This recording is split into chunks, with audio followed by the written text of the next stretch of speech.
রব্বুল আলামিন কত সুন্দর জায়গায় আমাদের বসার ব্যবস্থা করে দিলেন। ওরে এটা কোনো ওয়াজ মাহফিল নয়, এটা হচ্ছে জান্নাতের আলোচনার জায়গা। এখানে আলোচনা যারা শুনবে, যা করবে, তাদের জায়গা আল্লাহ পাক জান্নাতুল ফেরদাউসের ব্যবস্থা করে দিবে।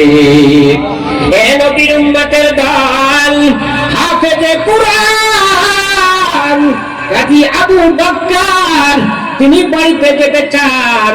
সেই জায়গার লোক বলে, কোরআনের পাখি আমরা পেয়েছি, কোরআনের খাদেম আমরা পেয়েছি, আপনাকে আমরা ছাড়তে রাজি নই।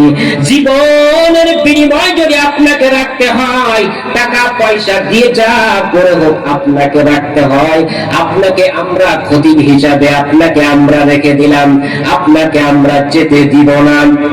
তিনি বলেন, ঠিক আছে, যখন কোরআনের জন্য আপনাদের খেদমতে যখন থাকতে আমাকে বলেছেন, তাহলে আমি রাজি আছি, আমি থেকে গেলাম।